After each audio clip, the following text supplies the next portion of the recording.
All the best. Dr. Ramon. Good afternoon, sir. Yeah. Are you are ready now? Yeah. I'll just let me have the pleasure of introducing Dr. Ramon. Dr. Ramon is working with us in Yashoda Group of Hospital. I'll just briefly describe his CV. And Dr. Ramon did his MBBS from Osmania Medical College, where I was also faculty there.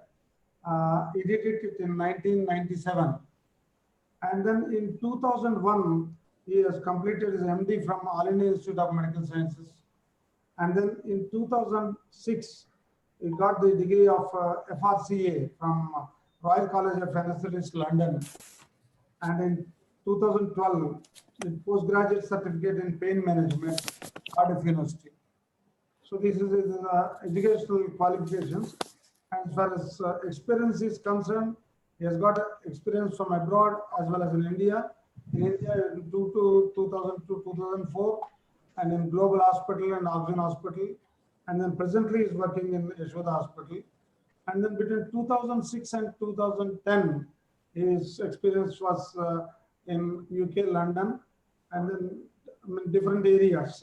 I think because it will take time, because his biodata series runs in pages, a small book. But this is briefly, and then his special interest and expertise is in low back pain management, disc prolapse, pinched nerve, canal stenosis, neck pain, cervical spondylosis, facial pain, and then headaches, hospital headache, migraine, cluster headaches, and then surgical pain relief for knee pain, and then sport injuries, ultrasound guided nerve blocks, acute pain management, so on and so forth. And there's got a membership in professional membership in Royal College of Anaesthetists, RCOA, Indian Society of Anesthesiologists, ISA, Association of Regional Anesthesia, AORA, Indian Society for the Study of Pain, ISSP. Today's topic actually is pulmonary function test. Hello. This is actually two people, two specialty who can speak on this is the anesthetist as well as the pulmonologist. But with his vast experience, Dr. Ram Mohan Ji, he has offered his services as a teacher. So he will do the best. And then we requested him, and he's kind enough to accept. And then he'll be talking on the pulmonary function test to the considering the experience that is required for the students. May I request Dr. Ramon to please go ahead with this topic.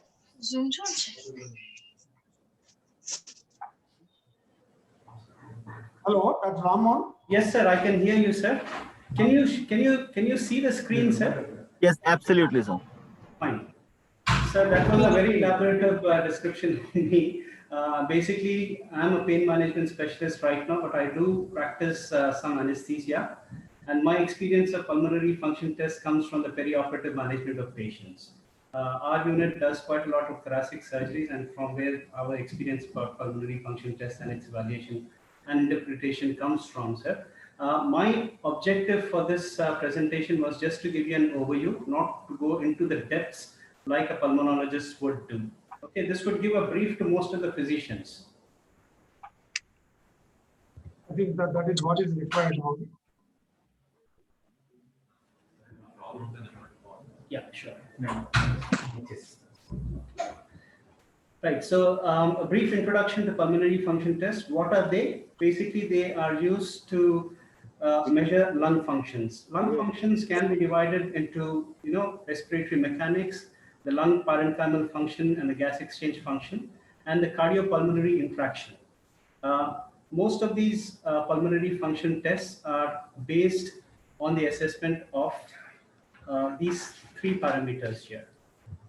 So the indications, as we know, to investigate patients with symptoms and signs of pulmonary disease, such as cough, wheeze, breathlessness, and even crackles.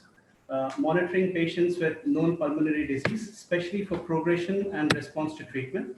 This is in patients with COPD, asthma, pulmonary vascular disease, and interstitial fibrosis. It is also used to investigate patients with disease that may have respiratory complications, such as connective tissue disorders and neuromuscular disorders.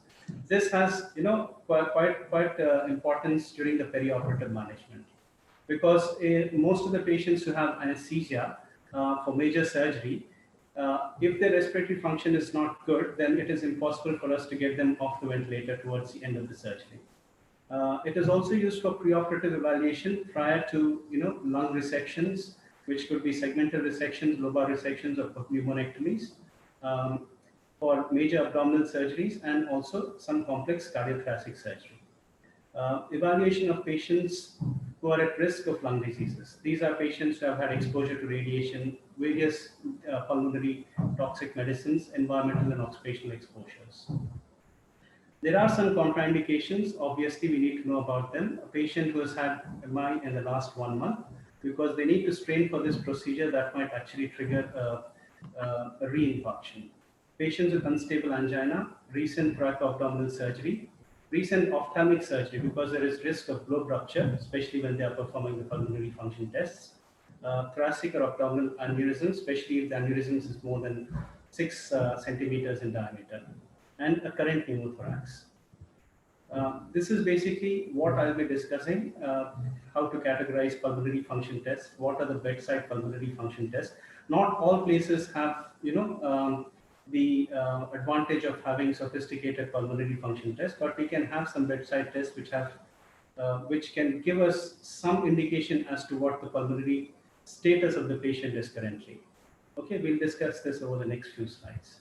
So, tests for mechanical ventilatory functions of the lungs. This can be subclassified as bedside pulmonary function tests, static lung volume and capacity. This is your basic spirometer, and also dynamic lung volumes and capacities. This is again used with a spirometer. The gas exchange tests include alveolar arterial partial pressure gradients, diffusion capacity, and gas distribution tests. These are more modern tests. This includes cardiopulmonary interaction testing. Qualitatively, we can use history and examination, which gives quite a lot of detail and depth about the pulmonary function, and also arterial blood gases. Quantitative tests include a 6-minute walk test, simple stair climbing test, a shuttle walk test, and cardiopulmonary exercise testing. We can discuss about this in the later slides. What are the bedside pulmonary function tests which are available to us? The most common thing that we use is the breath holding test. We ask the patient to take a full breath, not too deep, and hold it as long as possible. And then we measure how many seconds he's able to hold the breath. If he's able to hold the breath for more than 25 seconds, then that means he has got a good respiratory function, a pulmonary function. Between 15 to 25 seconds, these patients have got limited cardiopulmonary reserve. And if it is less than 15 seconds, these patients are poor risk for surgeries, and these patients are more at risk of developing pulmonary complications with a poor cardiopulmonary reserve. A patient whose breath holding is less than 15 seconds, technically as anesthetists, they are contraindications to elective surgery, because these patients will not make it out of the ventilatory support. These are the normal values. If he is able to hold for about 25 to 30 seconds, that means he is able to generate a vital capacity of 3,500 ml. Between 20 to 25 seconds, it's 3 liters. And between 5 to 10 seconds, it's less than 1.5 liters of vital capacity. We also use a Schneider's mask blowing test. This basically measures the maximum breathing capacity. You ask the patient to blow a matchstick, which is placed about half a feet away, which is about 6 inches or 15 centimeters on a scale. The way it is performed is the patient's mouth is wide open. It should not be pursed clipping. Okay, there should not be any head movement, and the chin has to be supported.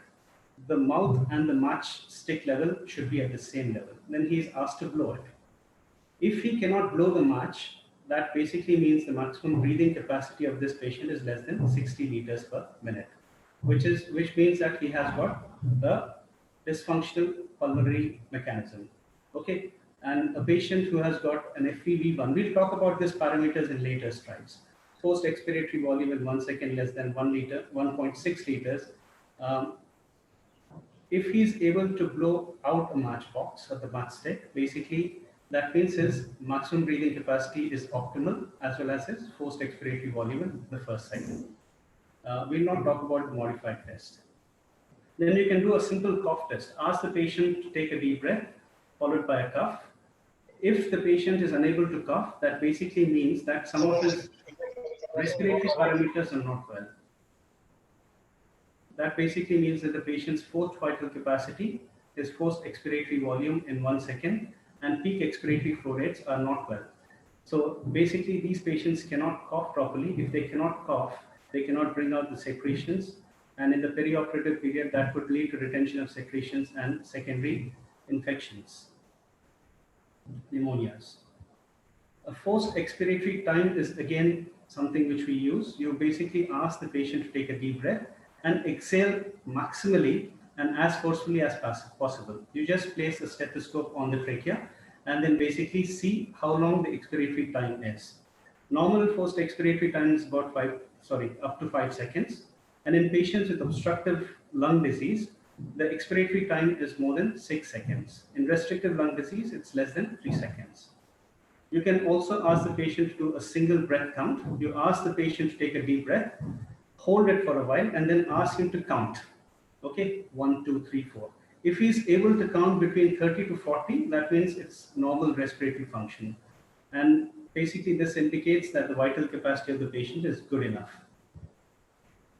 This is again a bedside pulmonary function test, a small device called the Wright's peak flow meter. It can measure the peak expiratory flow rates of the patient. This can be used for assessment of a patient who is receiving treatment for asthma. Asthma reduces the peak expiratory flow rate.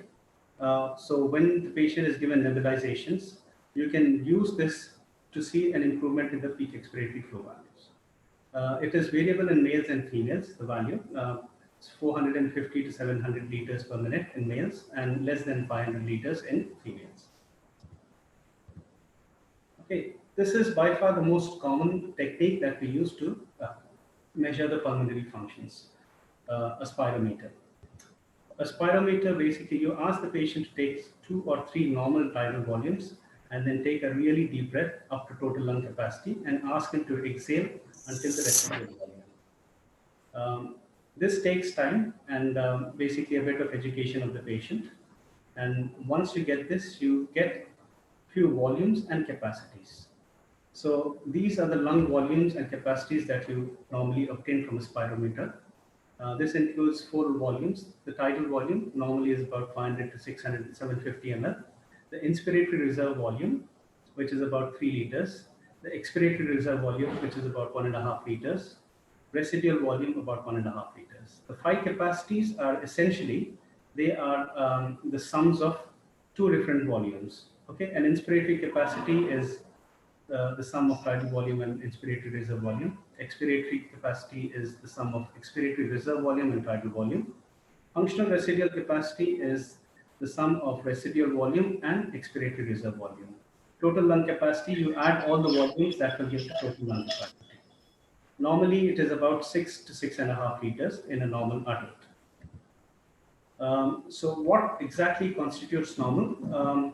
So we have given some values which are basically most of the adults usually have those values as normal. But there are some variations. The variations are dependent upon the height, age, gender, and ethnicity. Height is basically indirectly proportional to the spirometry values, and age is inversely proportional. Sorry, height is directly proportional, age is inversely proportional. Males usually have better pulmonary function tests when it compares to your body surface area compared to female patients. You can ask the patient to do, that was a static pulmonary function test where you measure volumes at a particular unit in time. You can use a forced spirometry or a timed expiratory spirogram to measure dynamic airflow obstruction. Over here, you are measuring flow dynamically, and then you can have parameters which is called forced expiratory volume in the first second, the forced vital capacity, forced expiratory volume between forced expiratory flow between 25 and 75% of expiratory flow. We also call this the mid expiratory flow rate, and then the maximum voluntary ventilation or maximum breathing capacity. So what is forced vital capacity? It is the maximum volume of air that can be breathed out as forcefully and rapidly as possible following a maximum inspiration. You ask the patient to take a maximum inspiration and then ask him to exhale as forcefully and rapidly as possible, okay, into the spirometer. It is basically characterized by, ask the patient to inspire to full total lung capacity and you allow him to expire until residual volume. It also indicates indirectly flow resistance properties of the airways. If there is any airflow obstruction, like in patients with COPD or asthma, the flow is limited, okay, and we can easily pick them up in the spirometry tracings. So this is the maneuver. I'm sorry about that trace. It's not very good. I'm sorry. I don't know why this is not coming up properly. So when a person performs the forced expiratory spirogram, we basically are looking at two parameters. The first one is the forced expiratory volume in 1 second. Normally it takes about 3 or 4 seconds for us to exhale completely, right? So the first 1 second, the volume which is exhaled is very important to us. And then the forced vital capacity is the total volume that he has exhaled. So if we take a ratio, that can be used to basically say whether the patient has got normal lung function or an obstructive or a restrictive lung defect. The interpretation is as follows. If the ratio is more than 0.8, that's 80%, it is normal. Between 50 to 80%, there is mild obstruction. Between 30 to 50, it is moderate obstruction. If it is less than 30%, it is severe obstruction. So we are talking about obstructive airway disease. When we use dynamic spirometry, we are measuring forced expiratory volume in the first second and taking a ratio with the forced vital capacity. And when somebody exhales, because the intrapleural pressure increases, it basically tends to collapse the airways. So their flow is restricted. And that's the reason why the ratios become lower and lower depending upon the severity of obstruction. So now this is the trace. I don't know. Yes. So this one is the forced expiratory volume in the first 1 second. Similarly, you can take it at 2 and 3, but beyond 1 second, it becomes flow independent, effort independent. We'll talk about that later. And then this is basically your forced vital capacity. So that is where you have exhaled up to the residual volume. Normal ratio is about 0.8, that's 80%. In a patient with obstructive airway disease, what happens is the forced expiratory volume is reduced, the forced vital capacity is also reduced, and the ratio is also reduced. Okay, that is very, very important for us to know. So all the three parameters are reduced. In a patient with restrictive lung defect, the forced expiratory volume is reduced, the forced vital capacity is also reduced, but the ratio is either normal or decreased. This is a patient with mixed obstructive restrictive pattern. I don't know if you can see the graph over here, but basically this is a patient with normal expiratory pattern somewhere in the middle. Okay, that is basically the obstructive restrictive pattern, and purely restrictive pattern is somewhere there. If the flow volume, it is the height which actually reduces, okay, of the flow over time, volume over time, sorry. And we can also measure the flow in the mid exhalation phase. This is very important because when we start to do a forced exhalation, the initial part is effort dependent. Once the effort dependence goes off, then you enter an area where no matter how much effort you put, the airways are already collapsed because you are, by forcefully exhaling, you are increasing the interpleural pressure.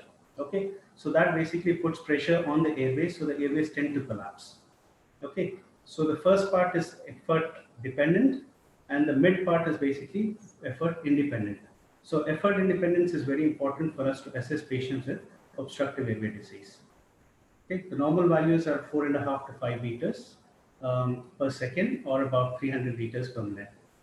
It is completely different to peak expiratory flow rate. Peak expiratory is the flow rate which is achieved at peak exhalation. Okay, this is somewhere in the middle. So it has to be less than the peak expiratory flow rates. So these are the normal values. Whenever we do pulmonary function tests, we are predicting it we are taking it as a percentage of the predicted value. So the predicted value is basically a cohort of normal patients. Okay, so we are predicting our current spirometric studies with what was predicted for that age, height, ethnicity, and gender. Okay, so up to greater than 60% is normal. Between 40 to 60% is indicative of mild obstruction, and 20 to 40% is moderate obstruction, and less than 10% is severe obstruction. And then the last parameter is maximum voluntary ventilation or maximum breathing capacity. This basically measures the speed and efficiency of filling and emptying of the lungs. It is like hyperventilation. You ask the patient to basically take deep breaths, inhale and exhale over 1 minute. Okay, so the normal value is about 150 to 175 liters per minute. So if this value is less than 80% of the predicted, that basically means that there is an impaired pulmonary function. Again, these patients are at risk of developing post-operative pulmonary problems in the perioperative period. Sorry, post-operative period. So the other thing about pulmonary function tests is you can actually trace flow volume loops. These are called spirograms, and it basically identifies the probable obstructive location, okay, the anatomical site of the location. Now, if you look at it, the patient is basically starting to take, this is the inspiratory limb on the negative side. Sorry. This is the inspiratory limb, that is the expiratory limb. The inspiratory limb is entirely effort dependent. The first part of the expiratory limb is effort dependent, whereas the next 2/3 is basically effort independent. Okay, so we start from the residual volume. The patient is taking a deep breath. Okay, this is the peak inspiratory flow, and this is up to the total lung capacity. Then the patient starts to exhale, and this is the peak expiratory flow, and then I can't have the pointer here. Right. So this is your mid expiratory flow rate, and this is back to residual volume. So just by looking at the flow volume loops, we can tell where exactly the obstruction is there. If a patient has a fixed obstruction, like a benign stricture of the glottis at the level of the glottis, a large goiter, thyroid goiter, endotracheal neoplasms, and also bronchial stenosis, usually the pattern changes. This is a normal pattern where this is the expiratory phase. Okay, whereas in a patient with fixed obstruction, the expiratory phase almost follows the inspiratory phase. Okay. So the peak expiratory flow rates have fallen down. Compared to here, the peak expiratory flow rate has come down, as well as the mid expiratory flow rates are also prolonged. It is not that typical boat shape that we see over here. Okay, then variable intrathoracic. If there is an intrathoracic obstruction, then it affects the expiratory limb. Okay, when it is extrathoracic obstruction, it affects the inspiratory limb. Okay, so going back, this is an intrathoracic obstruction which is affecting the expiratory limb. So the flow pattern of the expiratory limb is affected. The inspiratory pattern is almost normal. This is an extrathoracic obstruction which can be seen with bilateral vocal cord palsy. It can be seen in patients with vocal cord constriction, neuromuscular disorders, airway burns, especially if it causes a lot of airway edema, and obstructive sleep apnea also. This affects the inspiratory part. So over here it affects the post-inspiratory, the peak inspiratory flows. This is something to do with asthma, COPD, and restrictive defects. Okay, over here, this is a patient who has had an asthmatic effect. So it affects his overall flows, and with treatment, you can see that there is improvement in the exhalation. Okay, so this is improvement in the exhalation after treatment. This is a patient with emphysema. These patients typically have a dogleg appearance of the expiratory flow pattern. Okay, this is the dogleg. Okay, normally it is almost linear like that, In a patient with obstruction, there is concavity, okay, like in this patient, asthma. This is a patient with emphysema where there is a dog-leg pattern. The concavity is extreme. So just looking at the flows, you can clearly say whether the patient has got emphysema, asthma, or restrictive lung defect. Whenever a patient has got an obstructive airway pattern or it's obstructive pulmonary function test, then what you do is you see whether this obstruction is reversible. You basically give the patient salbutamol or ipratropium bromide prior to the test, and then about 15 to 30 minutes later, then you see for the improvement in the FEV1 levels. Okay, if the FEV1 has improved by more than 15%, that means it says that it's reversible. Okay, so that's a good sign. These patients, you need to start bronchodilators prior to surgery, optimize them up, and then you can take them up for surgery. We'll not talk about this. You also have some modern bedside pulmonary tests. You have got microspirometers, which gives only two values, the FEV1 and FVC. Once you know the FEV1 and FVC, you can clearly say whether the patient has got normal function based on the ratios that we talked about, or obstructive or restrictive defects. You can also do a bedside pulse oximeter and an ABG. The other thing that you also have to understand is lung. There are two important parameters. Okay, one is your pulmonary mechanics, and the other is the parenchymal function, and then the interaction of the lung with the cardiac, the heart. Okay, so all three have to be measured.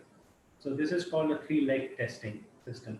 So a patient who has got lung disorder, he can also have a cardiac, a heart disorder, which could be either a primary event or it could be totally not linked to the pulmonary problem at all. You can also do testing for the gas exchange function. Commonly, we use the ABG for this. In an ABG, the commonest parameter that we use for gas exchange is the alveolar arterial oxygen tension. Normally, there is a small gradient between the alveolar and arterial oxygen tension, okay, partial pressure of oxygen. So normal values is up to about 5 millimeters to 15 millimeters of mercury, okay. But if it is beyond that, then that basically means that this patient has an alveolar arterial gradient defect. This can be basically due to diffusion defects, which is a problem with the alveolar capillary membrane. It could be ventilation perfusion mismatches or a right to left shunt, which happens with usually congenital heart problems, or a patient with Eisenmeinger's or reversal of shunts. Diffusion capacity. Basically, this assesses the surface area and the integrity of the alveolar capillary membrane and the pulmonary vascular bed. So basically, this is done using carbon monoxide, okay? With inhalation of carbon monoxide, amount of carbon monoxide which has diffused, you basically measure, and the values can be used to identify whether the patient has a problem with the gas exchange. Okay, so you have a ventilatory function which helps with elimination of CO2. Then you have a gas exchange function which helps with oxygenation.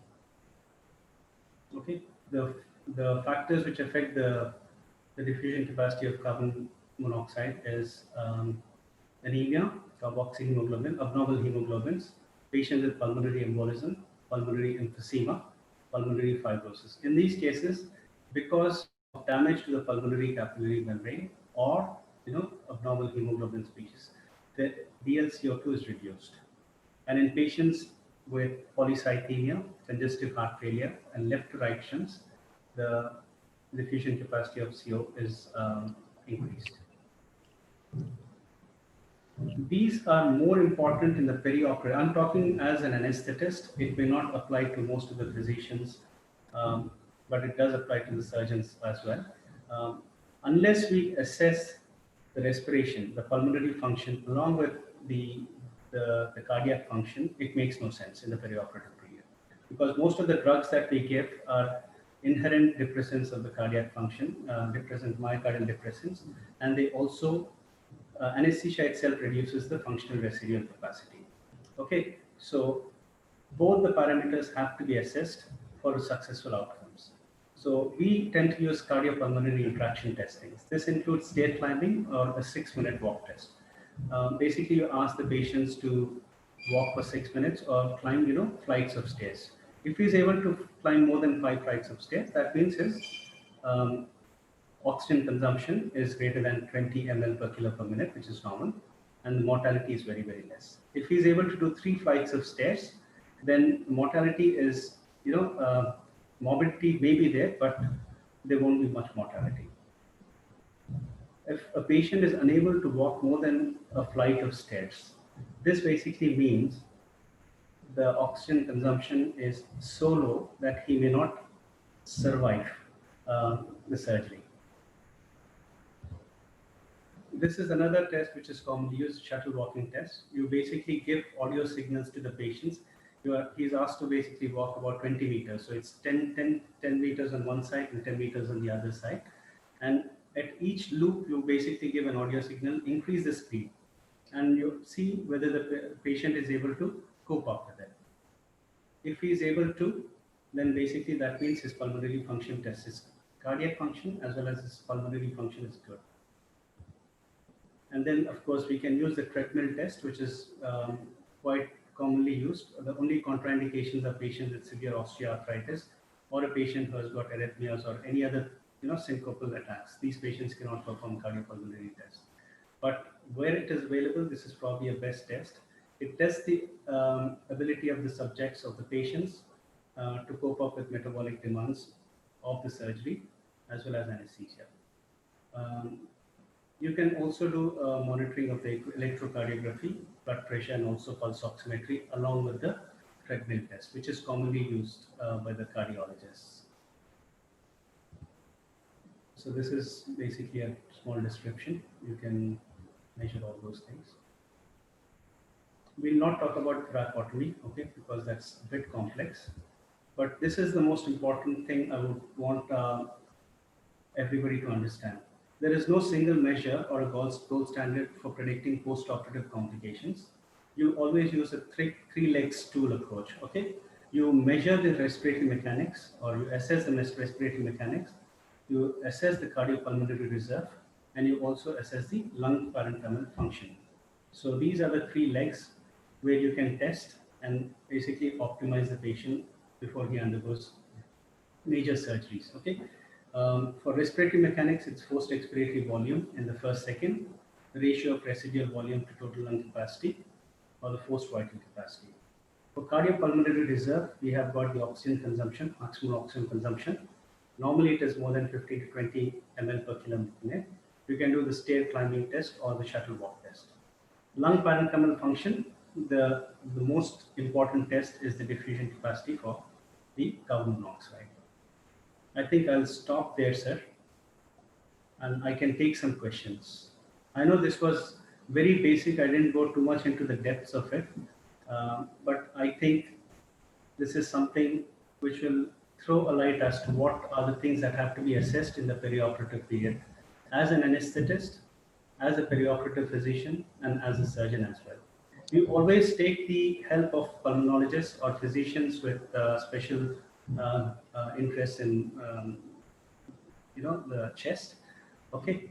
But as anesthetists, we are slowly evolving where we can analyze our own data, but we do take second opinions from cardiac surgeons, cardiologists, and also the pulmonologists. Thank you, Dr. Raman, for your excellent presentation. And I think hopefully students who are actually benefited. But however, I think interaction will do much more better. I think we'll have more clear about the subject. So it is open for now the students to interact, and then either they get some clarification. Please do ask some questions. Yes, sir. It's now open, please. It's open for discussion, and then any doubt from the student side, they are most welcome. If there are no questions, that means either they are fully understood or that confused them enough, sir. It was a very good.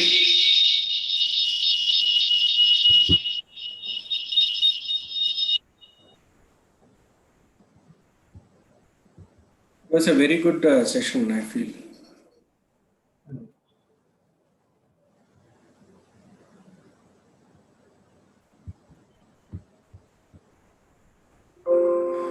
Sir, do we have any pulmonologists on this forum, sir, today? I'll just check.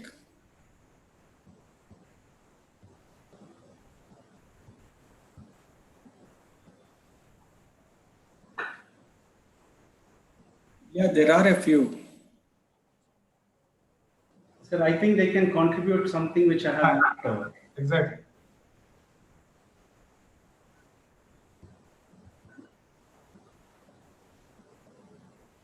Because pulmonologists are altogether a different department.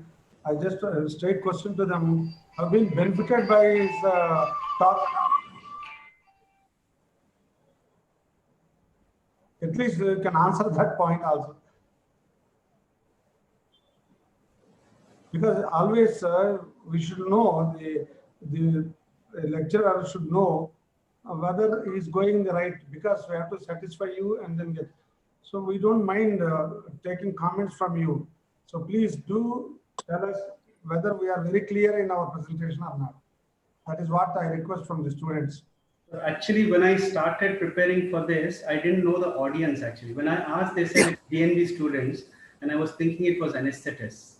Then basically in the morning, they said that it may not be all anesthetists, it will be different. So I had to slowly modify it. So my presentation is completely different from what I had, because it was like, I thought that I will be talking only about the perioperative pulmonary function tests. But if there is anything which I have missed, which any pulmonologist can share some thoughts about. Exactly. No, you have covered most of the topics. Dr. Ramon, you have covered most of the topics. What is required for a DNB resident in his basic sciences. That is what is the whole thought about this whole program on this Tuesday is what we are doing. And you have given the correct insight what a resident has to know at his level. Yes, sir. I try to keep it very basic. I know it's not very sophisticated, but if I start doing that, I'll confuse everyone on the board. Yeah, correct. What exactly that is required by a student, you already explained. I think that is more than sufficient. But however, if somebody wants to contribute and say more than this, they are welcome. Yeah, correct.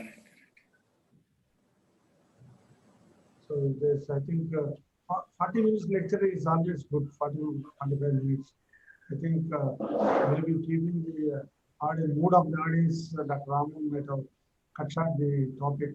But however, I think 40 minutes, 45 minutes talk is always very pleasant, and then we'll definitely be doing the good.